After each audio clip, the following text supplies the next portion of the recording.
Public ಟೈಮ್ಸ್ಗೆ ಸ್ವಾಗತ. ಸ್ನೇಹಿತರುಗಳಿಗೆ ಸ್ವಾಗತ ಕೋರ್ತಾ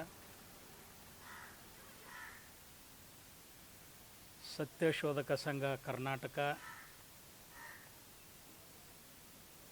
ಇಲಕಲ್ ಘಟಕದ ವತಿಯಿಂದ ಇದೇ ರವಿವಾರ 22ನೇ ತಾರೀಕಿಗೆ ಭಾಳ ವಿಶಿಷ್ಟವಾಗಿರ್ತಕ್ಕಂಥ ಒಂದು ಕಾರ್ಯಕ್ರಮವನ್ನು ನಾವು ಮಾಡಾಕತ್ತೀವಿ. ಶಾಹು ಅಂಬೇಡ್ಕರ್ ಪರ್ವ ಅದರ ಅಂಗವಾಗಿ ಮೀಸಲಾತಿಯ ಜನಕ ಛತ್ರಪತಿ ಶಾಹು ಮಹಾರಾಜ್ ಮತ್ತು ಸಂವಿಧಾನ ಶಿಲ್ಪಿ ಡಾಕ್ಟರ್ ಬಾಬಾ ಸಾಹೇಬ್ ಅಂಬೇಡ್ಕರ್ ಅವರ ಜಯಂತಿಯ ಅಂಗವಾಗಿ ಮೀಸಲಾತಿಯ ವಾಸ್ತವಿಕ ಸವಾಲುಗಳು ಮತ್ತು ಪರಿಹಾರಗಳು ಅಂತಕ್ಕಂತಹ ಒಂದು ವಿಚಾರ ಸಂಕಿರಣವನ್ನು ಇಲಕಲ್ ನಗರದ ಡಾಕ್ಟರ್ BR ಅಂಬೇಡ್ಕರ್ ಭವನದಲ್ಲಿ ರವಿವಾರ ದಿವಸ 11 ಗಂಟೆಗೆ ನಾವು ಆಯೋಜನೆಯನ್ನು ಮಾಡಿದ್ದೇವೆ. ಈ ಕಾರ್ಯಕ್ರಮದ ಸಾನ್ನಿಧ್ಯವನ್ನು ಚಿತ್ರಗಿ ವಿಜಯ ಮಹಾಂತೇಶ್ವರ ಸಂಸ್ಥಾನ ಮಟ್ಟದ ಪೀಠಾಧೀಶರಾಗಿರ್ತಕ್ಕಂಥ ಗುರುಮಾಂತ ಸ್ವಾಮೀಜಿಗಳು ವಹಿಸ್ಕೊಳ್ತಾ ಇದ್ದಾರೆ. ನಮ್ಮ ಕ್ಷೇತ್ರದ ಜನಪ್ರಿಯ ಶಾಸಕರಾಗಿರ್ತಕ್ಕಂಥ ವಿಜಯಾನಂದ ಕಾಶ್ಯಪ್ನವರು ಕಾರ್ಯಕ್ರಮವನ್ನು ಉದ್ಘಾಟನೆ ಮಾಡ್ತಾ ಇದ್ದಾರೆ. ಮೀಸಲಾತಿಯ ವಾಸ್ತವಿಕ ಸವಾಲುಗಳು ಪರಿಹಾರಗಳು ಅಂತಕ್ಕಂಥ ಒಂದು ವಿಶೇಷ ಉಪನ್ಯಾಸ ಕಾರ್ಯಕ್ರಮ ಕೂಡ ಇರ್ತದೆ. ಇದರ ಅಧ್ಯಕ್ಷತೆಯನ್ನು ಶರಣಪ್ಪ ಅಂದಿಹಾಳ್ರವರು ವಹಿಸ್ಕೊಳ್ತಾ ಇದ್ದಾರೆ. ಮುಖ್ಯ ಅತಿಥಿಗಳಾಗಿ ಉಸ್ಮಾನ್ ಗನಿ ಹುಮ್ನಾಬಾದ್, ಶಾಂತಕುಮಾರ್ ಸುರ್ಪರ್, ವೆಂಕಟೇಶ್ ಸಾಕಾ, ಅಬ್ದುಲ್ ರಜಾಕ್ ತಟಗಾರ್, ಅರುಣ್ ಬಿಜ್ಜಲ್, ವಿಜಯ್ ಗದ್ದನ್ಕೇರಿ, ಸುರೇಶ್ ಜಂಗ್ಲಿ ಮತ್ತು ಭಾಳಷ್ಟು ಜನ ವಿಶೇಷ ಆಹ್ವಾನಿತರಾಗಿ ಈ ಕಾರ್ಯಕ್ರಮದೊಳಗೆ ಭಾಗವಹಿಸಕತ್ತಾರೆ. ಸೊ ನಿಮ್ಮ ಮೂಲಕ ನಾನು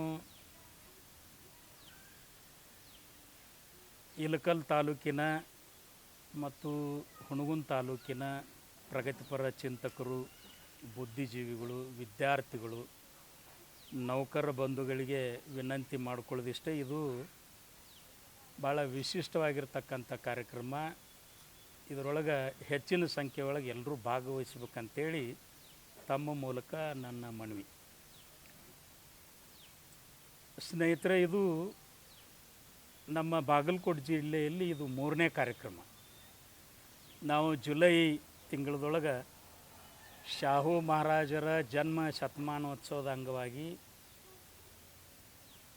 ಭಾಳ ಈ ದೇಶದಲ್ಲಿ ಈಗಲೂ ಕೂಡ ಪ್ರತಿದಿನ ಚರ್ಚೆಯಲ್ಲಿರ್ತಕ್ಕಂಥದ್ದು ಮೀಸಲಾತಿ, ನೌಕರಿ ಮೀಸಲಾತಿ ಬಗ್ಗೆ ವಿಶೇಷವಾಗಿ SC ST OBC ಏನು ಇವತ್ತು 50% ರಿಸರ್ವೇಷನ್ ತೊಗೊಳಕತ್ತಾರಲ್ಲ, ಈ ಮೀಸಲಾತಿ ಬಗ್ಗೆ ಸಂವಿಧಾನದೊಳಗೆ ಏನು ಆ ಮೀಸಲಾತಿಯನ್ನು ಅಳವಡಿಸ್ಕೊಂಡಿದ್ರು ಅಲ್ಲಿದಿಂದ ಹಿಡ್ಕೊಂಡು ಇಲ್ಲಿ ತನಕನೂ ಕೂಡ ಸಾಕಷ್ಟು ಗೊಂದಲಗಳು ನಡೆದವು, ಈಗಲೂ ಕೂಡ ನಡೆದವು. ಮೀಸಲಾತಿಯನ್ನು ಸಂವಿಧಾನದಾಗ ಸೇರಿಸುವಂಥ ಸಂದರ್ಭದಲ್ಲೂ ಕೂಡ ಭಾಳಷ್ಟು ಗೊಂದಲಗಳನ್ನು ಕ್ರಿಯೇಟ್ ಮಾಡಿದರು. ಮೀಸಲಾತಿ ಜಾರಿಯಾಗಿ 70 ವರ್ಷ ಆದರೂ ಕೂಡ ಈಗಲೂ ಕೂಡ ಮೀಸಲಾತಿ ಬಗ್ಗೆ ನಮ್ಮ ದೇಶದಲ್ಲಿ ಒಂದು ಸ್ಪಷ್ಟವಾಗಿರ್ತಕ್ಕಂಥ ತಿಳುವಳಿಕೆ ಬರಲಿಕ್ಕೆ ಸಾಧ್ಯ ಆಗಿಲ್ಲ. ಮೀಸಲಾತಿ ಬಗ್ಗೆ ಸಾವಿರಾರು ಗೊಂದಲಗಳು ಈಗಲೂ ಕೂಡ ಜನಮಾನಸದಲ್ಲಿ ದಿನಾನೂ ಅದು ಚರ್ಚೆ ನಡೀತಾ ಇದೆ. ಅದಕ್ಕೆ ನಮ್ಮ ದೇಶದೊಳಗೆ ಮೊಟ್ಟ ಮೊದಲು ಬ್ರಿಟಿಷರು ಇದ್ದಾಗ 648 ಸಂಸ್ಥಾನಗಳ ಪೈಕಿ ಮೊಟ್ಟ ಮೊದಲು 1902ನೇ ಇಸ್ವಿ ಒಳಗೆ ಛತ್ರಪತಿ ಶಾಹು ಮಹಾರಾಜರು, ಕೊಲ್ಲಾಪುರ ಸಂಸ್ಥಾನದ ಮಹಾರಾಜರು 50% ರಿಸರ್ವೇಷನ್ನ ಇಡೀ ಭಾರತ ದೇಶದೊಳಗೆ ಮೊಟ್ಟ ಮೊದಲು ಡಿಕ್ಲೇರ್ ಮಾಡಿದರು. ಅವರು 1902 50% ಯಾರ್ಯಾರಿಗೆ ಮೀಸಲಾತಿ ಕೊಟ್ರಂದ್ರೆ ಆವಾಗ SC STಗಳಂತ ಏನು ಐಡೆಂಟಿಫಿಕೇಷನ್ ಆಗಿರಲಿಲ್ಲ. SC ಮತ್ತು STಗಳು ಅಂತೇಳಿ ಐಡೆಂಟಿಫಿಕೇಷನ್ ಆಗಿರೋದು ಭಾರತದ 2ನೇ ಕಾಯ್ದೆ 1935 ಬಂದಿರತಕ್ಕಂತಹ second government act of India ಆವಾಗ ಎಸ್ ಸಿ ಎಸ್ ಟಿಗಳು ಐಡೆಂಟಿಫೈ ಆಗಿರೋದು. ಅಂದ್ರೆ ಎಸ್ ಸಿ ಎಸ್ ಟಿಗಳನ್ನು ಐಡೆಂಟಿಫಿಕೇಷನ್ ಮಾಡೋಕ್ಕಿಂತ ಮುಂಚೆನೇ 1902 ಕೊಲ್ಲಾಪುರ ಪ್ರಾಂತ್ಯದೊಳಗೆ 50% ಮೀಸಲಾತಿಯನ್ನು ಎಲ್ಲ ಹಿಂದುಳಿದ ವರ್ಗಗಳಿಗೆ, ಅಂದ್ರೆ ಆವಾಗಿನ ಕಾಲದೊಳಗೆ ಬ್ರಾಹ್ಮಣರು, ಯುರೋಪಿಯನ್ರು, ಸೇನ್ವಿಗಳನ್ನು ಹೊರತುಪಡಿಸಿ ಅಲ್ಲಿ ಆ ಭಾಗದೊಳಗೆ ಪ್ರಭುಗಳಂತ ಬರ್ತಾರೆ, ಅಂಥ ಮೇಲ್ವರ್ಗಗಳನ್ನು ಹೊರತುಪಡಿಸಿ ಲಿಂಗಾಯತರಾದಿಯಾಗಿ ಮರಾಠರನ್ನ ಸೇರಿಸಿಕೊಂಡು, ಜೈನರನ್ನ ಸೇರಿಸಿಕೊಂಡು, ಮುಸಲ್ಮಾನರನ್ನ ಸೇರಿಸಿಕೊಂಡು, ಏನು ಅಸ್ಪೃಶ್ಯ ಸಮುದಾಯಗಳಂತ ಹೇಳ್ತೀವಲ್ಲ ಇವರೆಲ್ಲರೂ ಸೇರಿಸ್ಕೊಂಡು 50% ರಿಸರ್ವೇಷನ್ನ 1902 ಅದು ದಕ್ಷಿಣ ಭಾರತದೊಳಗೆ ಮೊಟ್ಟ ಮೊದಲು ಕೊಟ್ಟಿರ್ತಕ್ಕಂಥವ್ರು ಶಾಹು ಮಹಾರಾಜರು. ಅದು ದಕ್ಷಿಣ ಭಾರತದೊಳಗೆ ಎಂಥ ಪ್ರಭಾವ ಆತಂದ್ರೆ, ಯಾಕಂದ್ರೆ ಅವ್ರು ರಾಜರಿದ್ದವರು ಮೊದಲು ಕೊಟ್ಟರು. ಅದನ್ನು ಅನುಸರಿಸಿ ನಮ್ಮ ಮೈಸೂರು ಮಹಾರಾಜರು ನಾಲ್ವಡಿ ಕೃಷ್ಣರಾಜ ಒಡೆಯರು 1918 ವೆಸ್ಲಿ ಮಿಲ್ಲರ್ ಕಮಿಷನ್ನ ನೇಮಕ ಮಾಡಿ 1921 ಇಸ್ವಿ ಒಳಗೆ ಇಲ್ಲಿರ್ತಕ್ಕಂಥ ಒಕ್ಕಲಿಗರು, ಲಿಂಗಾಯತರು, ಕುರುಬರು, ಕುಂಬಾರರು, ಎಸ್ ಸಿಗಳು, ಎಸ್ ಟಿಗಳಂತ ಏನು ಹೇಳ್ತೀವಿ ಇವತ್ತು, ಇವರೆಲ್ಲರೂ ಸೇರಿಸ್ಕೊಂಡು 75% ರಿಸರ್ವೇಷನ್ನ ಅವ್ರು ಕೊಟ್ಟರು. ಅವ್ರು ಕೊಟ್ಟ ನಂತರ ಮದ್ರಾಸ್ ಪ್ರಾವಿನ್ಸಸ್ದೊಳಗೆ 1928 ಅಲ್ಲಿಯೂ ಕೂಡ ಮೀಸಲಾತಿ ಬಂತು. ಅಲ್ಲಿ ಪರ್ಟಿಕ್ಯುಲರ್ ಎಸ್ ಸಿ ಎಸ್ ಟಿಗಳಿಗೆ ಅಂತ ಇರಲಿಲ್ಲ, ಎಲ್ಲ ಹಿಂದುಳಿದ ವರ್ಗದವ್ರಿಗೆ ಸೇರಿಸ್ಕೊಟ್ರು.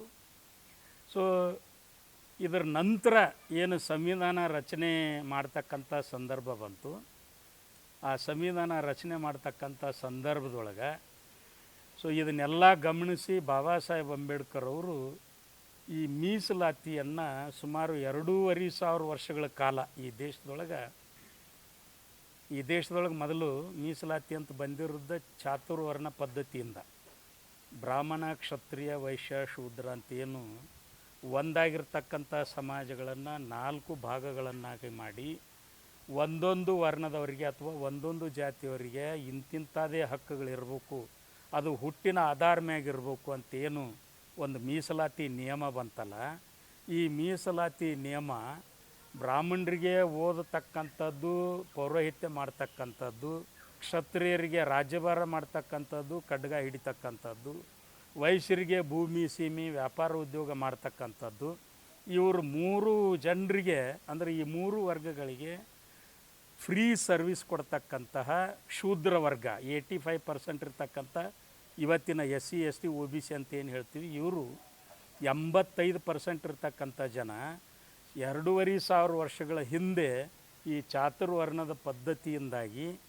ವಿದ್ಯೆಯನ್ನು, ಆಸ್ತಿ ಅಂತಸ್ತನ್ನು, ಅಧಿಕಾರದ ಹಕ್ಕನ್ನು 3 ಇವರಿಂದ ಕಿತ್ಕೊಂಡು ಇವರು ಕೇವಲ ಬಿಟ್ಟಿ ಸೇವಕರಾಗಿರ್ಬೇಕು, ಹುಟ್ಟಿನ ಆಧಾರ ಮ್ಯಾಗನ ಇವರು ಏನು ಶೂದ್ರರಾಗಿ ಹುಡ್ತಾರ, ಅತಿ ಶೂದ್ರರಾಗಿ ಹುಡ್ತಿದ್ದಂಗನ ಅವ್ರಿಗೆ ಯಾವುದೂ ಅಧಿಕಾರಗಳು ಇರಬಾರ್ದು ಅಂಥೇಳಿ ಈ ಸಮಾಜದೊಳಗೆ ಒಂದು ಮೀಸಲಾತಿ ನಿಯಮ ಬಂತು. ಅದು ಚಾತುರ್ವರ್ಣ ಪದ್ಧತಿ 2500 ವರ್ಷ ಈ ದೇಶದೊಳಗೆ ಚಾಲ್ತಿ ಇತ್ತದು.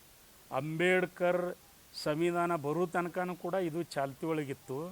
ಅಂದರೆ 2500 ವರ್ಷ ಇಂಥ ಒಂದು ಜಾತಿಯ ಮೀಸಲಾತಿ ಇರೋದರಿಂದ ವಿದ್ಯೆ, ಆಸ್ತಿ, ಅಧಿಕಾರ ಈ ದೇಶದೊಳಗೆ ಕೆಲವು ಜನರ ಸ್ವತ್ತಾಗಿ ಭಾಳಷ್ಟು ಜನ 85% ಜನ ವಿದ್ಯೆ, ಆಸ್ತಿ, ಅಧಿಕಾರದಿಂದ ವಂಚಿತರಾದರು. ಅದಕ್ಕೆ ಇದನ್ನು ಗಣನೆಗೆ ತಗೊಂಡು ಬ್ರಿಟಿಷ್ ರಾಜ ಸಂಸ್ಥಾನಗಳಿದ್ದ ಸಂದರ್ಭದೊಳಗೆ ಇಲ್ಲಿ ಬೇರೆ ಬೇರೆ ಪ್ರಗತಿಪರ ರಾಜರು ಮೀಸಲಾತಿ ನಿಯಮ ತೊಗೊಂಡು ಬಂದದ್ದನ್ನು ಗಮನಿಸಿ ಬಾಬಾ ಸಾಹೇಬ್ ಅಂಬೇಡ್ಕರ್ ಅವರು ಸಾಮಾಜಿಕ ನ್ಯಾಯವನ್ನು ಕೊಡಲಿಕ್ಕೆ 2500 ವರ್ಷಗಳ ಕಾಲ ಏನು ಇಲ್ಲಿ ಜಾತಿಯ ನಿಯಮದಿಂದ ತೊಂದರೆಗೆ ಒಳಗಾಗಿರ್ತಕ್ಕಂಥ ಜನರಿಗೆ ಅವರಿಗೆ ವಿದ್ಯೆ ಒಳಗೆ ಅವಕಾಶಗಳನ್ನು ಮಾಡಿಕೊಡ್ತಕ್ಕಂಥದ್ದು, ನೌಕರಿ ಒಳಗೆ ಅವಕಾಶವನ್ನು ಕಾನೂನಿನ ಮೂಲಕ ಮಾಡಿಕೊಡ್ತಕ್ಕಂತಹ ಒಂದು ಸಮಾನ ನ್ಯಾಯ ಪದ್ಧತಿಯನ್ನು ಆರ್ಟಿಕಲ್ 15 ಕ್ಲಾಸ್ 4 ಶಿಕ್ಷಣದೊಳಗೆ ಮೀಸಲಾತಿ ಕೊಡೋದ್ರ ಮೂಲಕ, ಆರ್ಟಿಕಲ್ 16 ಕ್ಲಾಸ್ 4 ನೌಕರಿ ಒಳಗೆ ಅವರಿಗೆ ಕೆಲವು ಸ್ಥಾನಗಳನ್ನು ಕಾಯ್ದಿರಿಸುವ ಮೂಲಕ 2500 ವರ್ಷದಿಂದ ಏನು ಅಧಿಕಾರದಿಂದ ದೂರ ಇದ್ದರು, ವಿದ್ಯೆಯಿಂದ ದೂರ ಇದ್ದರು, ನೌಕರಿದಿಂದ ದೂರ ಇದ್ದರು, ಅಂಥವ್ರಿಗೆ ಸಂವಿಧಾನದ ಮೂಲಕ ನ್ಯಾಯ ಕೊಡ್ತಕ್ಕಂಥ ಕೆಲಸವನ್ನು ಅಂಬೇಡ್ಕರ್ ಅವರು ಮಾಡಿದರು. ಸೊ ಅದನ್ನು ಅವಾಗಿಂದನೂ ಕೂಡ ಇನ್ನೂ ನಿರಂತರವಾಗಿ ಈ ದೇಶದೊಳಗೆ ಜಾತಿಯಿಂದ ಏನು ಜಾತಿ ಆಧಾರ ಮ್ಯಾಗ ಮೀಸಲಾತಿ ಕೊಟ್ಟಿರೋದು ಅದು ಭಾಳ ತಪ್ಪಾಗೈತಿ. ಅದು ಸಮಾಜನ ಚಿದ್ರ ಮಾಡೈತಿ, ಈ ದೇಶದೊಳಗೆ ದಕ್ಷತೆ ಹಾಳು ಮಾಡೈತಿ, ಪ್ರತಿಭೆಯನ್ನು ಹಾಳು ಮಾಡೈತಿ ಅಂಥೇಳಿ ಈಗಲೂ ಕೂಡ ನಿರಂತರವಾದ ದಾಳಿಗಳನ್ನು ಮೀಸಲಾತಿ ಮ್ಯಾಗ ಮಾಡಕತ್ತಾರೆ. ಆದರೆ ಒಂದನ್ನು ನಾವು ಗಮನಿಸಬೇಕು, ಸಂವಿಧಾನದೊಳಗೆ ಈ ಮೀಸಲಾತಿ ಕಾಯ್ದೆ ಮೂಲಕ ಬಂದಿದ್ದರಿಂದ 85% ಇರ್ತಕ್ಕಂತಹ ಶೋಷಿತ ಸಮುದಾಯಗಳಿಗೆ ಒಂದಿಷ್ಟು ಜನರಿಗೆ ವಿದ್ಯೆ ಪಡ್ಕೊಳ್ಳಿಕ್ಕೆ ಸಾಧ್ಯ ಆಗೈತಿ, ಒಂದಿಷ್ಟು ಜನರಿಗೆ ನೌಕರಿ ಮಾಡಲಿಕ್ಕೆ ಸಾಧ್ಯ ಆಗೈತಿ. ಸೊ ಇವರು ಕೂಡ ಮುಂದುವರೆದಂತಹ ಜಾತಿಯ ಜನರ ಸರಿಸಮವಾಗಿ ಬದುಕಲಿಕ್ಕೆ ಹಕ್ಕನ್ನು ಪಡ್ಕೊಳ್ಳಿಕ್ಕೆ ಸಾಧ್ಯ ಆಗೈತಿ. ಸೊ ಅದಕ್ಕೆ ನಾವು ಎಲ್ಲರೂ ಈ ಮೀಸಲಾತಿ ವಿಚಾರವನ್ನು ಭಾಳ ಪಾರದರ್ಶಕವಾಗಿ, ಭಾಳ ನ್ಯಾಯಬದ್ಧವಾಗಿ ಇವತ್ತು ಅದರ ಬಗ್ಗೆ ನಿಷ್ಕರ್ಷೆ ಮಾಡ್ತಕ್ಕಂಥ ಒಂದು ಸಂದರ್ಭ ಐತಿ. ಸೊ ಇಷ್ಟು ಇದ್ದಾಗಲೂ ಕೂಡ ಈ ಸರ್ಕಾರದ ಕೆಲವು ಯೋಜನೆಗಳು ಏನು LPG 1990 ಇಂಟ್ರೊಡ್ಯೂಸ್ ಆಯ್ತು, ಲಿಬರೈಜೇಷನ್, ಪ್ರೈವೇಟೈಜೇಷನ್, ಗ್ಲೋಬಲೈಜೇಷನ್ ಮಾಡೋದ್ರ ಮೂಲಕ ಸರ್ಕಾರಿ ಕ್ಷೇತ್ರದೊಳಗಿರ್ತಕ್ಕಂತಹ ನೌಕರಿಗಳನ್ನು, ಉದ್ಯಮಗಳನ್ನು ಪ್ರೈವೇಟೈಜೇಷನ್ ಮಾಡೋದ್ರ ಮೂಲಕ ನೌಕರಿಗಳ ಅವಕಾಶಗಳನ್ನು ಬಂದ್ ಮಾಡಕತ್ತಾರೆ. ಹೌದಾ? 2002 ಒಂದು ಫಿಸ್ಕಲ್ ರಿಸ್ಪಾನ್ಸಿಬಿಲಿಟಿ ಆ್ಯಕ್ಟ್ ಅಂತೇಳಿ ತೊಗೊಂಡು ಬಂದರು. ಆ ಫಿಸ್ಕಲ್ ರಿಸ್ಪಾನ್ಸಿಬಿಲಿಟಿ ಆ್ಯಕ್ಟ್ ಏನು ಹೇಳುತ್ತಂದ್ರೆ, ಸರ್ಕಾರಗಳು ಯಾವುದೇ ಬರಲಿ, ಯಾವುದೇ ಹೋಗಲಿ, ಬಂದಿರತಕ್ಕಂಥ ಸರ್ಕಾರಗಳು ಈ ದೇಶದಲ್ಲಿ ಯಾವುದೇ ರಾಜ್ಯದೊಳಗೆ ಏನು ಸ್ವದೇಶಿ ಅಥವಾ ವಿದೇಶಿ ಬಂಡವಾಳಸ್ಥರು ಏನು ಉದ್ಯಮಗಳನ್ನು ಚಾಲು ಮಾಡ್ತಾರೆ, ಆ ಉದ್ಯಮಗಳಿಗೆ ಬೇಕಾಗಿರ್ತಕ್ಕಂತಹ ಬಂಡವಾಳಕ್ಕೆ ರಿಯಾಯಿತಿ ದರದೊಳಗೆ ಲೋನ್ ಕೊಡ್ತಕ್ಕಂಥದ್ದು, ರಸ್ತೆಗಳನ್ನು ಮಾಡಿಕೊಡ್ತಕ್ಕಂಥದ್ದು, ನೀರಿನ ವ್ಯವಸ್ಥೆ, ಕರೆಂಟಿನ ವ್ಯವಸ್ಥೆ, ಇತರೆ ಮೂಲಭೂತ ಸೌಲಭ್ಯಗಳನ್ನು ರಿಯಾಯಿತಿ ದರದೊಳಗೆ ಮಾಡಿಕೊಡಲೇಬೇಕು ಅಂಥೇಳಿ ಫಿಸ್ಕಲ್ ರಿಸ್ಪಾನ್ಸಿಬಿಲಿಟಿ ಆ್ಯಕ್ಟ್ ಹೇಳುತ್ತೆ. ಸೊ ಆ ಆ್ಯಕ್ಟ್ ಬಂದ ಮ್ಯಾಗ ಕೇಂದ್ರ ಸರ್ಕಾರ ಮತ್ತು ಇತರೆ ರಾಜ್ಯ ಸರ್ಕಾರಗಳು ಸಮಾಜ ಕಲ್ಯಾಣಕ್ಕಾಗಿ ಬಳಕೆ ಮಾಡಬೇಕಾಗಿರ್ತಕ್ಕಂಥ ಅನುದಾನದೊಳಗೆ ಕಡಿತ ಮಾಡಿ ಏನು ವಿದೇಶಿ ಅಥವಾ ಸ್ವದೇಶಿ ಬಂಡವಾಳಸ್ಥರು ಇಲ್ಲಿ ಉದ್ಯಮಗಳನ್ನು ಹಾಕ್ತಾರೋ ಅವರಿಗೆ ಹೆಚ್ಚಿನ ಅನುಕೂಲಗಳನ್ನು ಮಾಡಿಕೊಡಲಿಕ್ಕೆ, ಸಾರ್ವಜನಿಕ ಅನುಕೂಲಕ್ಕಾಗಿ ಬಳಕೆ ಮಾಡ್ತಕ್ಕಂಥ ಅನುದಾನವನ್ನು ಕಟಾವು ಮಾಡಿ ಇಂಥದಕ್ಕೆ ಬಳಕೆ ಮಾಡಕತ್ತಾರೆ. ಇದು ಏನಾಗಕತ್ತೈತಿ ಅಂದ್ರೆ ಉದ್ಯಮಗಳು ಹೆಚ್ಚಾಗಕತ್ತಾವ. ಆದರೆ ಆ ಖಾಸಗಿ ಕ್ಷೇತ್ರದೊಳಗೆ ರಿಸರ್ವೇಷನ್ ಕೊಡಲಿಕ್ಕೆ ಯಾವುದೇ ಕಾನೂನು ಅವಕಾಶಗಳು ಇಲ್ಲ. ಸರ್ಕಾರದ ಸೌಲಭ್ಯನ ಪಡ್ಕೊಂಡು ಖಾಸಗಿ ಕ್ಷೇತ್ರದೊಳಗೆ ನೌಕರಿಗಳು ಹೆಚ್ಚಾಗಕತ್ತಾವ. ಸೊ ಹೇಳಿ ಕೇಳಿ ನಮ್ಮ ದೇಶ ಜನಸಂಖ್ಯೆ ಒಳಗೆ ಭಾಳ ದೊಡ್ಡ, ಈಗಾಗಲೇ ಚೀನಾನು ಹಿಂದಿಕ್ಕಿ ಮುಂದೆ ಬಂದೀವಿ ನಾವು. ಜನಸಂಖ್ಯೆ ಹೆಚ್ಚಾಗಕತ್ತೈತಿ, ಉದ್ಯೋಗಸ್ಥರ ಸಂಖ್ಯೆ ಜಾಸ್ತಿ ಆಗಕತ್ತೈತಿ, ಆದರೆ ಅವರಿಗೆ ಉದ್ಯೋಗ ಇಲ್ಲ. ಖಾಸಗಿ ಕ್ಷೇತ್ರದೊಳಗೆ ರಿಸರ್ವೇಷನ್ ಇಲ್ಲ. ಅಲ್ಲಿ ರಿಸರ್ವೇಷನ್ ತೊಗೊಂಬರ್ಬೇಕಂತ ಇನ್ನೂ ತನಕನೂ ಕೂಡ, ಯಾಕಂದರೆ ಬೇರೆ ಬೇರೆ ದೇಶದೊಳಗೆ ರಿಸರ್ವೇಷನ್ ಎಲ್ಲ ಕಡೆನೂ ಐತಿ. ಅಮೇರಿಕಾದಾಗೈತಿ, ಫ್ರಾನ್ಸ್ದೊಳಗೈತಿ, ಜಪಾನ್ದೊಳಗೈತಿ, ಇಂಡೋನೇಷ್ಯಾದಾಗೈತಿ, ಚೈನಾದಾಗೈತಿ, ಸೂಪರ್ ಪವರ್ ಕಂಟ್ರಿ ಅಂತ ಏನು ಹೇಳ್ತೀವಿ, ಎಲ್ಲ ಕಡೆನೂ ರಿಸರ್ವೇಷನ್ ಐತಿ. ಅಲ್ಲಿ ಸರ್ಕಾರಿ ಕ್ಷೇತ್ರದೊಳಗೂ ರಿಸರ್ವೇಷನ್ ಕೊಟ್ರ, ಪ್ರೈವೇಟ್ ಸೆಕ್ಟರ್ದಾಗೂ ರಿಸರ್ವೇಷನ್ ಕೊಟ್ರ. ಆದರೆ ನಮ್ಮ ದೇಶದೊಳಗೆ ಬರೀ ಸರ್ಕಾರಿ ಕ್ಷೇತ್ರದೊಳಗೆ ಅಷ್ಟೇ ರಿಸರ್ವೇಷನ್ ಐತಿ. ಎಷ್ಟೈತಿ?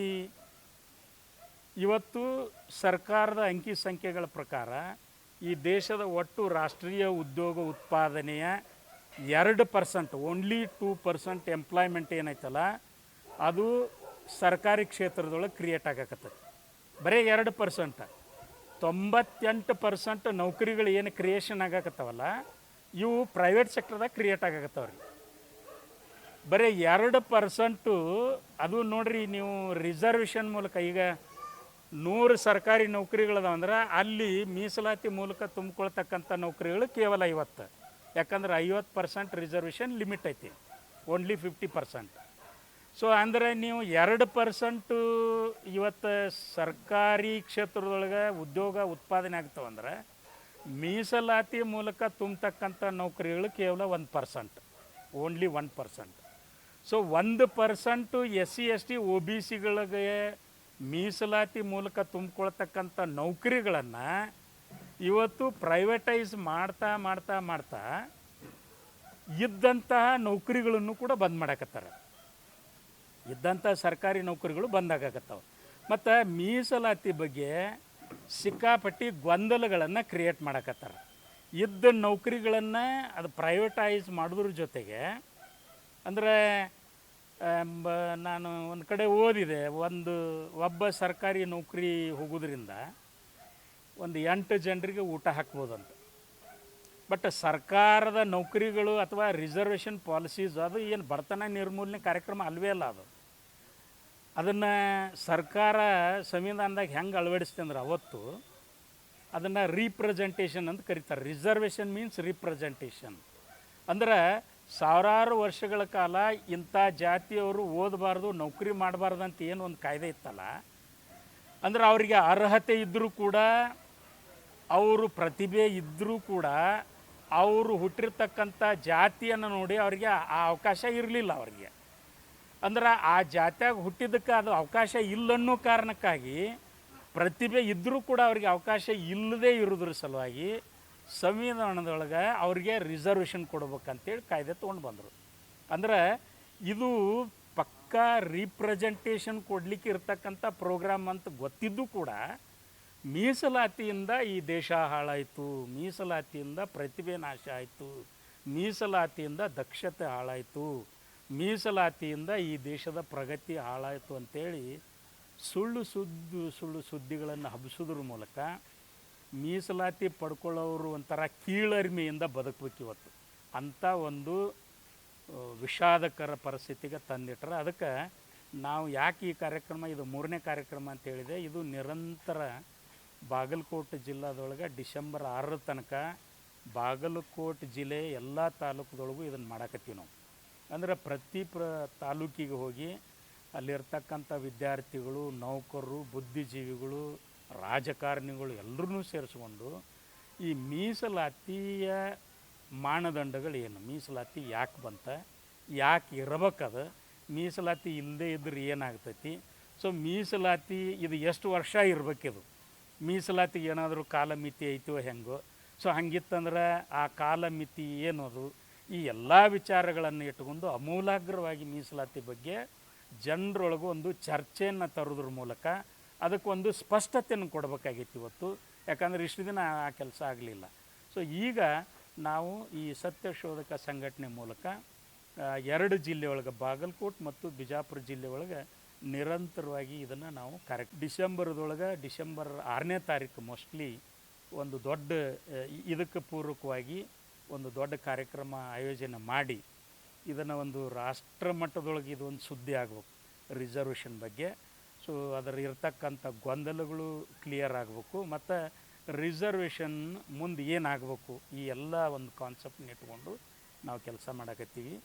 ಸೊ ಇವತ್ತೇನು 22ನೇ ತಾರೀಕು ಇಲ್ಲಿ ನಿಮ್ಮ ಇಲ್ಕಲ್ ನಗರದೊಳಗೆ ಏನು ಈ ಕಾರ್ಯಕ್ರಮ ಫಿಕ್ಸ್ ಆಗೈತಿ, ಇದಕ್ಕೆ ಪೂರಕವಾಗಿ ಇವತ್ತು ಏನು ಪ್ರೆಸ್ ಮೀಟಿಗೆ ತಾವೆಲ್ಲ ಬಂದಿದ್ದೀರಿ, ಭಾಳ ಖುಷಿ ಆಯಿತು.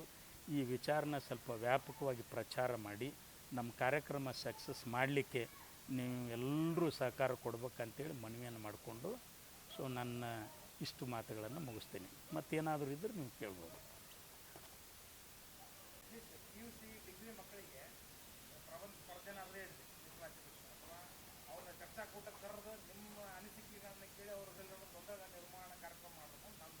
ಇದೆಲ್ಲ 100% ಅದು ನಾವು ಎಲ್ಲ ಕಡೆ ಈಗ ಹಂಗೆ ಮಾಡಾಕತ್ತೀವಿ ಸರ. ಅಂದ್ರೆ ವಿದ್ಯಾರ್ಥಿಗಳನ್ನ ಯಾಕೆ ಸೇರಿಸ್ಕೊಳ್ಳೋದಂದ್ರೆ ಈ ಸದ್ಯ ರಿಸರ್ವೇಷನ್ ಬೆನಿಫಿಷರಿಗಳವರು, ಆಮ್ಯಾಗ ನೌಕರನೂ ಕರೆದೀವಿ, ಅವರು ರಿಸರ್ವೇಷನ್ ಬೆನಿಫಿಷರಿ.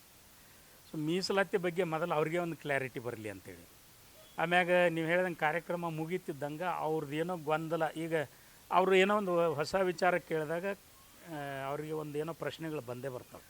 ಸೊ ಆ ಪ್ರಶ್ನೆಗಳನ್ನು ಅವರು ನೇರವಾಗಿ ಮುಂದಿಟ್ಟು ಅದಕ್ಕೆ ಉತ್ತರನ ಪಡ್ಕೊಳ್ಳಿ ಅಂತ ನಾವು ಹೇಳಕತ್ತೀವಿ. ಸೊ ಎಲ್ಲ ಕಡೆ ಆ ಥರದ ಸಂವಾದಗಳು, ಯಾಕಂದ್ರೆ ಸಂವಾದಗಳಿದ್ದಾಗ ಇದ್ರ ಬಗ್ಗೆ ಕ್ಲಾರಿಟಿ ಬರೋದು. ನಾವೇನೋ ಹೇಳ್ತೀವಿ ಅವ್ರು ಕೇಳ್ಕೊಂಡಾರ ನೀವು ಹೇಳ್ದಂಗೆ ಅಲ್ಲಿ ಕಿವಿ ತುಂಬ್ಕೊಂಡು ಹೋಗಿಬಿಡ್ತಾರೆ ಹೊರಗಡೆ ಹೋಗಿ ಅದು ಹೌದೌದು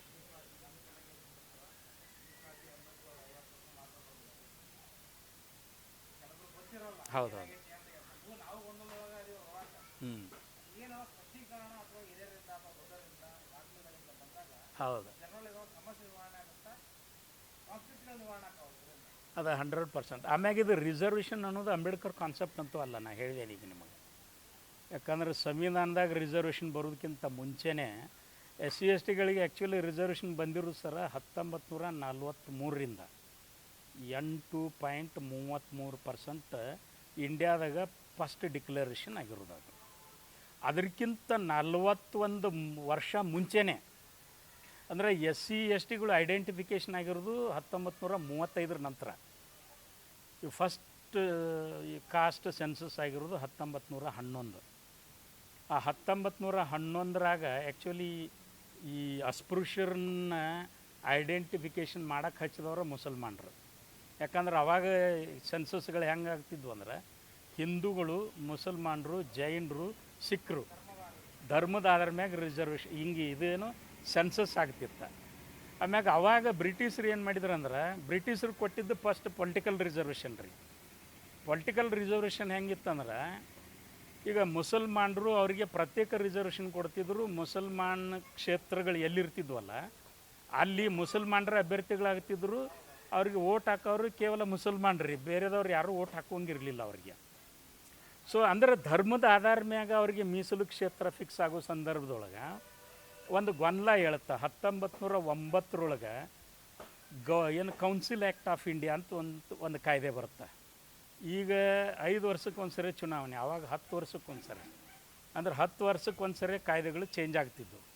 ಬ್ರಿಟಿಷರು ಕೌನ್ಸಿಲ್ ಆ್ಯಕ್ಟ್ಗಳನ್ನು ತೊಗೊಂಡು ಬಂದಾರಲ್ಲ, ಅದರೊಳಗೆ 1909 ಕೌನ್ಸಿಲ್ ಆ್ಯಕ್ಟ್ ಏನು ಹೇಳುತ್ತಂದ್ರೆ ಭಾರತೀಯರಿಗೆ ರಾಜಕಾರಣ ಪ್ರವೇಶ ಮಾಡ್ಲಿಕ್ಕೆ ಅದು ಅವಕಾಶ ಕೊಡುತ್ತೆ.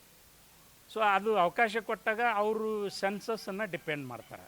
ಸೊ ಹಿಂದೂಗಳು ಇಷ್ಟದಾರ, ಕ್ರಿಶ್ಚಿಯನ್ರು ಇಷ್ಟದಾರ, ಮುಸಲ್ಮಾನರು ಇಷ್ಟದಾರ. ಹಂಗಾರೆ ಅವರಿಗೆ ಆ ಪರ್ಸೆಂಟೇಜ್ ಆಧಾರ ಮ್ಯಾಗ ಅವರಿಗೆ ಮೀಸಲಾತಿ ಡಿಕ್ಲರೇಷನ್ ಆಗುತ್ತೆ. ಆವಾಗ ಈ ಮುಸಲ್ಮಾನರಿಗೆ ಒಂದಿಷ್ಟು ಗೊಂದಲ ಕ್ರಿಯೇಟ್ ಆಗತ್ತೆ. ಏನಂದ್ರೆ ಇವರು ಹಿಂದೂಗಳಂತ ಏನು ಎಲ್ಲರೂ ಹೇಳ್ಕೊತಾರಲ್ಲ, ಇದರೊಳಗೆ ಖರೆ ಹಿಂದೂಗಳು ಅಲ್ಲದೇ ಇದ್ದವ್ರು ಭಾಳ ಜನ ಅದಾರ. ನಿಜವಾಗ್ಲೂ ಹಿಂದೂಗಳು ಅಲ್ಲದೇ ಇದ್ದವ್ರು ಭಾಳ ಜನ ಅದಾರ. ಆದರೆ ಇವರು ಹಿಂದೂಗಳೊಳಗನ ಏನು ಮೇಲ್ಜಾತಿಗಳದಾರಲ್ಲ, ನಾವೆಲ್ಲರೂ ಹಿಂದೂಗಳಂತೇಳಿ ಹೆಚ್ಚಿಗೆ ಸ್ಥಾನ ತೊಗೊಳಕತ್ತಾರ. ಅವ್ರಿಗೆ ಕೊಡೋಂಗಿಲ್ಲ, ಇವ್ರು ತೊಗೋತಾರೆ. ಅದಕ್ಕೆ ಅವ್ರು ಏನು ಮಾಡ್ತಾರೆ, ಅವಾಗ 1909 ಮಾರ್ಲೆಮೆಂಟು ಕಮಿಷನ್ ಇತ್ತು ರೀ. ಲಾರ್ಡ್ ಮಾರ್ಲೆಮೆಂಟು ಅವ ಸ್ಟೇಟ್ ಸೆಕ್ರೆಟ್ರಿ. ಅವಾಗ ಅವಂಗೊಂದು ರಿಪ್ರೆಸೆಂಟೇಷನ್ ಕೊಡ್ತಾರೆ. ಏನು ಕೊಡ್ತಾರಂದ್ರೆ, ನೀವು ಕಾಸ್ಟ್ ಸೆನ್ಸ್ ಮಾಡಿರಿ, ಹಿಂದೂಗಳೊಳಗನ ಹಿಂದೂಗಳು 100ಕ್ಕೆ 100ರಷ್ಟು ಹಿಂದೂಗಳು ಅಲ್ಲದೇ ಇದ್ದವ್ರು ಅದಾರ. ಅದನ್ನು ನೀವು ಪತ್ತೆ ಹಚ್ಚಿ ಅವ್ರನ್ನ ಸಪ್ರೇಟ್ ಮಾಡಿದ್ರಿ ಅಂದ್ರೆ ಸಾಪೇಕ್ಷವಾಗಿ ಹಿಂದೂಗಳಷ್ಟೇ ನಾವು ಸಂಖ್ಯೆ ಒಳಗೆ ಬರ್ತೀವಿ. ದಯವಿಟ್ಟು ಇದನ್ನು ಮಾಡ್ಬೇಕಂತೇಳಿ ಮುಸಲ್ಮಾನರು ಆಗಾ ಖಾನ್ ಅಂತ ಒಬ್ಬ ರಾಜ ಇದ್ದ ಪೂನಾದಾಗ, ಅವನ ನೇತೃತ್ವದೊಳಗೆ ಒಂದು ರಿಪ್ರೆಸೆಂಟೇಷನ್ ಹೋಗುತ್ತೆ. 1909 ಅದು ಏನು ಮುಸಲ್ಮಾನರು ರಿಪ್ರೆಸೆಂಟೇಷನ್ ಕೊಟ್ಟರು, 1911 ಕ್ಯಾಸ್ಟ್ ಸೆನ್ಸಸ್ದೊಳಗೆ ಫಸ್ಟ್ 100% ಹಿಂದೂಗಳು ಅಲ್ಲದೇ ಇದ್ದವ್ರನ್ನ 429 ಜಾತಿಗಳನ್ನು ಬ್ರಿಟಿಷರು ಐಡೆಂಟಿಫೈ ಮಾಡಿದರು. 429 ಜಾತಿಗಳು 100ಕ್ಕೆ 100ರಷ್ಟು ಹಿಂದೂಗಳಲ್ಲದೇ ಇರೋರು. ಅವ್ರನ್ನ ಪತ್ತೆ ಹಚ್ಚಿ ಅವರಿಗೆ ರಿಪ್ರೆಸೆಂಟೇಷನ್ ಕೊಟ್ಟರು. ಅವ್ರನ್ನ ಏನಂತ ಕರಿಬೇಕೀಗ, 100ಕ್ಕೆ 100ರಷ್ಟು ಹಿಂದೂಗಳು ಅಲ್ಲದೇ ಇದ್ದವರು ಇವ್ರನ್ನ ಹೆಂಗೆ ಹಿಂದೂಗಳಲ್ಲ ಅಂತ ಅನ್ಬೇಕಂದಾಗ 10 ಮಾನದಂಡಗಳನ್ನು ಬಳಸಿದ್ರು ರೀ. 10 ಮಾನದಂಡಗಳ ಆಧಾರ ಮ್ಯಾಗ ಇವರು 100% ಹಿಂದೂಗಳಲ್ಲ, ಇವ್ರನ್ನ ಅನ್ಟಚೇಬಲ್ ಅಂತೇಳಿ ಕರಿಬೇಕಂತೇಳಿ ಫಸ್ಟ್ ಹೆಸರು ಕೊಟ್ಟಿರೋರು ಬ್ರಿಟಿಷರು. ಅದನ್ನು ಅನ್ಟಚೇಬಲ್ಸ್ ಅಂದ್ರೆ ಇವರು ಮುಟ್ಟಲು ಅಸಾಧ್ಯರು ಅಂತೇಳಿ ಅವ್ರಿಗೆ ಹೆಸರಿಟ್ಟು 429 ಜಾತಿನ ಐಡೆಂಟಿಫೈ ಮಾಡಿ ಪೊಲಿಟಿಕಲ್ ರಿಪ್ರೆಸೆಂಟೇಷನ್ ಕೊಟ್ಟರು. ನೆಕ್ಸ್ಟು 1911 ಆಗಿರೋದು ನೆಕ್ಸ್ಟ್ ಸೆನ್ಸಸ್ಸು 1921. 1921 ಮತ್ತೊಂದಿಷ್ಟು ಸುಧಾರಣೆ ಆಯ್ತು ರೀ. ಅನ್ಟಚಬಲ್ ಇದ್ದವ್ರನ್ನ ಡಿಪ್ರೆಸ್ಡ್ ಕ್ಲಾಸ್ ಅಂತ ಐಡೆಂಟಿಫೈ ಮಾಡಿದರು. Depressed class. ಈ ಡಿಪ್ರೆಸ್ಡ್ ಕ್ಲಾಸ್ ಇದ್ದವರು 1931 ಜನಗಣತಿ ಒಳಗೆ ಇವ್ರಿಗೆ ಹೆಸರುಗಳನ್ನು ಮತ್ತೆ ಚೇಂಜ್ ಮಾಡಿದರು. ಅನ್ಟಚಬಲ್ಸ್ 1911 1921 ಡಿಪ್ರೆಸ್ಡ್ ಕ್ಲಾಸ್, 1931 ಅವ್ರನ್ನ scheduled cost and scheduled tribe ಅಂತ ಮಾಡಿದರು. ಈ ಸ್ಕೆಡ್ಯೂಲ್ಡ್ ಟ್ರೈಬ್ಸ್ ಅಥವಾ ಸ್ಕೆಡ್ಯೂಲ್ಡ್ ಕಾಸ್ಟ್ ಅನ್ನೋದಕ್ಕಿಂತ ಮುಂಚೆ ಅಂಬೇಡ್ಕರ್ 3 ಹೆಸರನ್ನ ಸೂಚನೆ ಮಾಡಿದರು. ಇವ್ರನ್ನ ನೀವು ಪ್ರೊಟೆಸ್ಟೆಂಟ್ ಹಿಂದೂಗಳಂತೇಳಿ ರೆಕಾರ್ಡ್ ಮಾಡಿರಿ ಅಥವಾ ನಾನ್ ಹಿಂದೂಸ್ ಅಂತ ರೆಕಾರ್ಡ್ ಮಾಡಿರಿ. 3 ಹೆಸರು ಕೊಟ್ಟಿದ್ರು ಅವರಿಗೆ. ಸೊ ಅದನ್ನು ಬಿಟ್ಟು, ಯಾಕಂದ್ರೆ ಇಲ್ಲಿ ಒಂದು ಸ್ವಲ್ಪ ಗೊಂದಲ ಕ್ರಿಯೇಟ್ ಆಗಿತ್ತಲ್ಲ, ನೀವು ಹಂಗೆ ಮಾಡಿಬಿಟ್ರೆ ಹಿಂದೂ ಧರ್ಮ ಹೊಡೆದು ಬಿಡ್ತೈತೆ ಹಂಗೆ. ಆವಾಗ ಕಾಂಗ್ರೆಸ್ನ ಲೀಡರ್ಸ್ ಅವಾಗೆಲ್ಲ ಅಹವಾಲುಗಳಿದ್ವು ಅವರು. ಅದಕ್ಕೆ ಬ್ರಿಟಿಷರು ಏನು ಮಾಡಿಬಿಟ್ರು, ಒಂದು ಕಾಮನ್ ಹೆಸರು ಪರಿಶಿಷ್ಟ ಸ್ಕೆಡ್ಯೂಲ್ಡ್ ಕಾಸ್ಟ್ ಅಂತ ಮಾಡಿದರು. ಈ ಸ್ಕೆಡ್ಯೂಲ್ಡ್ ಕಾಸ್ಟು ಮತ್ತು ಟ್ರೈಬ್ ಅಂತ ಐಡೆಂಟಿಫಿಕೇಷನ್ ಆದಮ್ಯಾಗ ಇವರಿಗೆ 1943 ಫಸ್ಟ್ ರಿಸರ್ವೇಷನ್ ಬಂದಿರೋದು. 1902 ರಿಸರ್ವೇಷನ್ ಬಂದಿರೋದು ಇಂಡಿಯಾದಾಗ ನಿಜವಾಗ್ಲೂ. ಹೌದಾ? 1943 1902 ಅಂದ್ರೆ ನೀವು 43 2 ವರ್ಷ ಮೈನಸ್ ಮಾಡಿದ್ರೆ 41 ವರ್ಷ. ಅಂದ್ರೆ ಅಂಬೇಡ್ಕರು ಅಥವಾ ಬ್ರಿಟಿಷ್ ಕಾಯ್ದೆಗಳು ಏನಿದ್ವಲ್ಲ, ಇದರೊಳಗೆ ಪರಿಶಿಷ್ಟ ಜಾತಿ ಅಂತ ಐಡೆಂಟಿಫಿಕೇಷನ್ ಆಗಿ ಅವ್ರ ಮೀಸಲಾತಿ ಪಡ್ಕೊಳ್ಳೋದಕ್ಕಿಂತ ಹಿಂದೆ 41 ವರ್ಷ ಹಿಂದೆನೇ ರಿಸರ್ವೇಷನ್ ಬಂದಿತ್ತಿಲ್ಲಿ. ಹೌದಲ್ರಿ? SC STಗಳಿಗೆ ಕಾನೂನುಬದ್ಧವಾಗಿ ರಿಸರ್ವೇಷನ್ ಸಿಕ್ಕ ತಕ್ಷಣ ಗೊಂದಲಗಳು ಕ್ರಿಯೇಟ್ ಆದವು. ಇದು ಇತಿಹಾಸ, ಇದು ರಾಜಕಾರಣ. ಅದಕ್ಕೆ ಇದನ್ನು, ಈ ಸೂಕ್ಷ್ಮತೆಗಳು ಸಮಾಜಕ್ಕೆ ಅರ್ಥ ಆಗ್ಬೇಕು. ಇದನ್ನು ನಾವು ತಿಳಿಸಿ ಹೇಳಕ್ಕೆ ಹೊಂಟೀವಿ. ಇದು ಎಲ್ಲಿಯಾದರೂ ನೀವು ಕೇಳಿಲ್ಲ, ಬಹುಶಃ ಕೇಳಿಲ್ಲ ಅಂತ ಅನ್ಕೋತೀನಿ. ಕೇಳಿರಿ ಯಾವಾಗಾದರೂ? ಕೇಳಿಲ್ಲ. ಯಾಕೆ ನಾವು ಇದನ್ನು ಕೈಗೆ ತೊಗೊಂಡಿವಿ ಅಂದ್ರೆ, ಈ ಸದ್ಯ ಸಂವಿಧಾನದಾಗ ರಿಸರ್ವೇಷನ್ ಐತಿ, ಸರ್ಕಾರಿ ಕ್ಷೇತ್ರದೊಳಗೆ ನೌಕರಿಗಳಿಲ್ಲ. ಸರ್ಕಾರಿ ಕ್ಷೇತ್ರದಾಗ ಈಗಲೂ ಕೂಡ ನೀವು ಹುಡುಕ್ಯಾಡ್ರಿ, ಪ್ರತಿ ವರ್ಷ ಈಗ 94ದಿಂದ 1994ರಿಂದ ಡಿಪಾರ್ಟ್ಮೆಂಟ್ ಆಫ್ ಡಿಸ್ಇನ್ವೆಸ್ಟ್ಮೆಂಟ್ ಅಂತೇಳಿ ಸರ್ಕಾರದ ಇಲಾಖೆನ ಐತ್ರಿ. ಡಿಪಾರ್ಟ್ಮೆಂಟ್ ಆಫ್ ಡಿಸ್ಇನ್ವೆಸ್ಟ್ಮೆಂಟ್ ಅಂದ್ರೆ ಬಂಡವಾಳ ಹಿಂತೆಗೆತ ಇಲಾಖೆ ಅಂತ ಮಾಡ್ಯಾರ. ಎಲ್ಲ ರಾಜ್ಯದೊಳಗೂ ಅದು ಕೆಲಸ ಮಾಡಕತ್ತೈತಿ, ಕೇಂದ್ರದೊಳಗೂ ಐತಿ. ಅದ್ರ ಕೆಲಸ ಏನಂದ್ರೆ ಸರ್ಕಾರಿ ಕ್ಷೇತ್ರದ ಬಂಡವಾಳನ ವಾಪಸ್ ತಗೊಳ್ಳೋದು, ಅಂದರೆ ಸರ್ಕಾರದ ಉದ್ಯಮಗಳನ್ನು ಪ್ರೈವೇಟೈಸ್ ಮಾಡೋದು. ಹೆಚ್ಚು ಖಾಸಗೀಕರಣ ಆಗಕತ್ತಿರೋದು ಆ ಇಲಾಖೆದಿಂದನೇ. ಈಗ ಹೋದ ಸರಿ 2022-23 ನೀವು ಇದನ್ನು ತೆಗೆದು ನೋಡ್ರಿ, ಡಾಟಾಸ್ ಗ್ರಾಮೀಣ ಅಭಿವೃದ್ಧಿ ಸಚಿವಾಲಯದ ರಿಪೋರ್ಟು ಕೂಡ ಹೇಳುತ್ತೆ 6,000 ಕೋಟಿ ಏನು ಸಾರ್ವಜನಿಕ ಬಂಡವಾಳನ ವಾಪಸ್ ತೊಗೊಂಡ್ರೆ. ಇಲ್ಲಿ ಜನಸಂಖ್ಯೆ ಹೆಚ್ಚಾಗಕತ್ತೈತಿ, ವಿದ್ಯಾವಂತರ ಸಂಖ್ಯೆ ಹೆಚ್ಚಾಗಕತ್ತೈತಿ, ನೌಕರಿಗಳು ಹೆಚ್ಚು ಬೇಕಾಗ್ಯಾವ. ಅಂದರೆ ಸರ್ಕಾರದ ಜವಾಬ್ದಾರಿ ಏನೈತಿ, ನೌಕರಿಗಳನ್ನು ಹೆಚ್ಚು ಮಾಡಬೇಕು, ಇಲಾಖೆಗಳನ್ನ ಹೆಚ್ಚು ಮಾಡಬೇಕು, ಉದ್ಯಮಗಳನ್ನ ಹೆಚ್ಚು ಮಾಡಬೇಕು. ನೀವು 94ರಿಂದ ಇಲ್ಲಿವರೆಗೆ ನಾನು ಆನ್ ರೆಕಾರ್ಡ್ ಹೇಳಕತ್ತೀನಿ, ಬರೆದು ಕೊಡಾಕತ್ತೀನಿ, ಯಾವುದೇ ಇಲಾಖೆ ಚಾಲುವಾಗಿಲ್ಲ. ಇಲಾಖೆಗಳನ್ನ ಬಂದ್ ಮಾಡೋ ಕೆಲಸ ನಡೆದೈತಿ. ಹೊಸ ಇಲಾಖೆಗಳು ಕ್ರಿಯೇಷನ್ ಇಲ್ಲರಿ, ಉದ್ಯಮಗಳು ಕ್ರಿಯೇಟ್ ಆಗಕತ್ತಿಲ್ಲರಿ, ಇದ್ದಷ್ಟು ನೌಕರಿಗಳನ್ನು ಬಂದ್ ಮಾಡಾಕತ್ತಾರೆ. ಅಂದ್ರೆ ಏನು ಅರ್ಥ? ಸಂವಿಧಾನದ ವಿರುದ್ಧ ನಡವಳಿಕೆಗಳು ಚಾಲುವಾಗ್ಯಾವ. ಒಂದು ಕಡೆ ಸಂವಿಧಾನದಾಗ ಮೀಸಲಾತಿನ ವಿರೋಧ ಮಾಡ್ತೀರಿ, ಅದ್ರ ಬಗ್ಗೆ ಪ್ರತಿದಿನ ಹೀಯಾಳಿಸ್ತೀರಿ. ಇನ್ನೊಂದು ಕಡೆ ನೌಕರಿಗಳು ಇಲ್ದಂಗೆ ಮಾಡಾಕತ್ತೀರಿ. ಎರಡೂ ಕೆಲಸ ಏಕಾಲಕ್ಕೆ ನಡೆದವ. ಇದು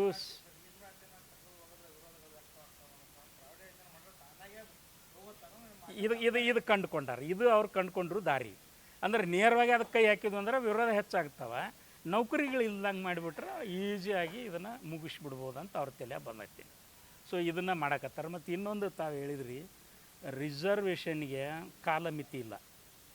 ಸಂವಿಧಾನದ ಯಾವುದೇ ಅನುಚ್ಛೇದ ತಗೊಳ್ರಿ ನೀವು, ಈ SC STಗಳಿಗೆ 3 ಥರದ ರಿಸರ್ವೇಷನ್ ಐತಿ. OBCಗಳಿಗೆ ಸಂವಿಧಾನ ಜಾರಿಯಾದ 42 ವರ್ಷದ ನಂತರ ಮೀಸಲಾತಿ ಬಂದಿರೋದು.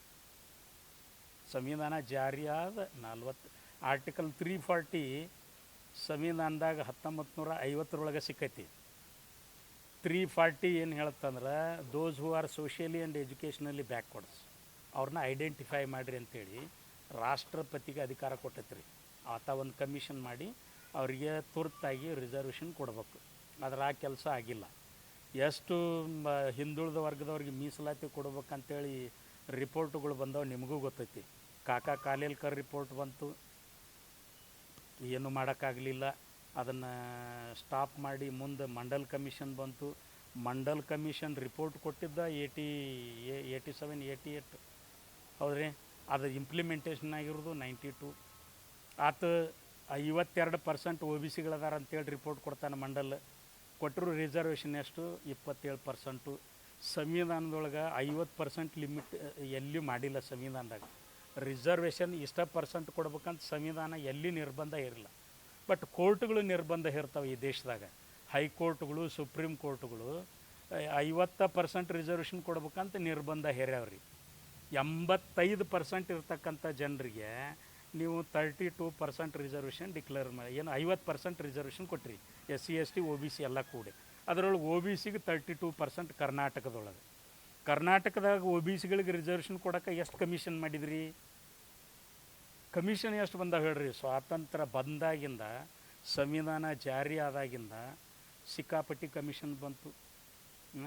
ನಾಗನಗೌಡ ರಿಪೋರ್ಟ್ ಬಂತು, ಹಾವನೂರು ರಿಪೋರ್ಟ್ ಬಂತು, ಚಿನ್ನಪ್ಪ ರೆಡ್ಡಿ ಆಯೋಗ ಬಂತು, ವೆಂಕಟಸ್ವಾಮಿ ಆಯೋಗ ಬಂತು, ರವಿವರ್ಮ ಕುಮಾರ್ ರಿಪೋರ್ಟ್ ಬಂತು, ದ್ವಾರಕಾನಾಥ್ ರಿಪೋರ್ಟ್ ಬಂತು, ಅವ್ರು ಯಾರೋ ಕೃಷ್ಣಪ್ಪ ಅಣ್ಣವ್ರದ್ದು ರಿಪೋರ್ಟ್ ಬಂತು, ಕಾಂತರಾಜ್ ರಿಪೋರ್ಟ್ ಬಂತು. ಹೇಳ್ತಾ ಹೋದ್ರೆ ಇನ್ನೂ ಅದಾವ್ರಿ.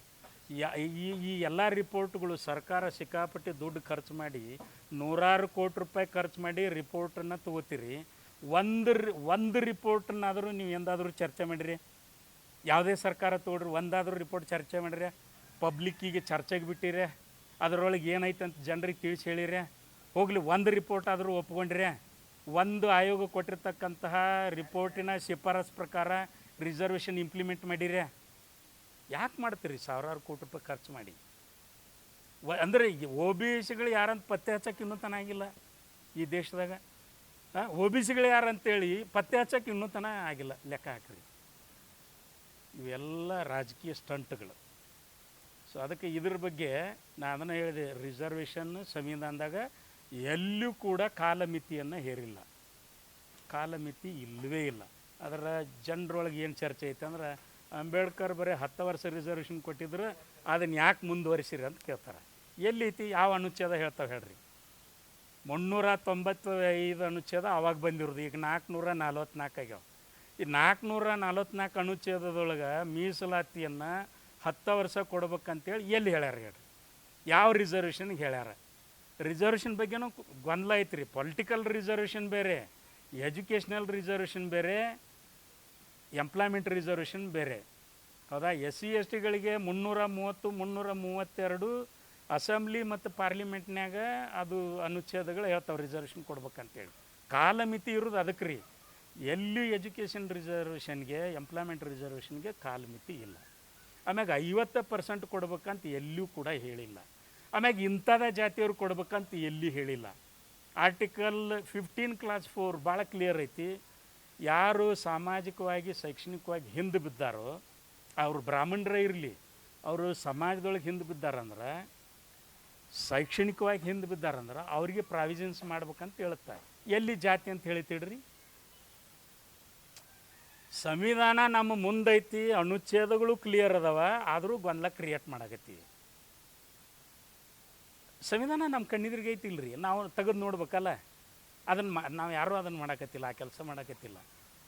ಎಷ್ಟು ಸಾಧ್ಯ ಐತೆ ಅಷ್ಟು ರಿಸರ್ವೇಷನ್ ಬಗ್ಗೆ ಗೊಂದಲಗಳು ಕ್ರಿಯೇಟ್ ಆಗ್ಬೇಕು. ಸೊ ಇದು ದೊಡ್ಡ ಒಂದು ಕುತಂತ್ರ. ಇದರೊಳಗೆ ಇದಕ್ಕೊಂದು ಕ್ಲಾರಿಟಿ ಕೊಡ್ಬೇಕಾಗೈತಿ. ಅದಕ್ಕೆ ಸೊ ನಾವು ಆ ಕೆಲಸನ ಮಾಡಾಕತ್ತೀವಿ. ನಮಗೆ ನಿಮ್ದೆಲ್ಲರೂ ಸಹಕಾರ ಇರಲಿ.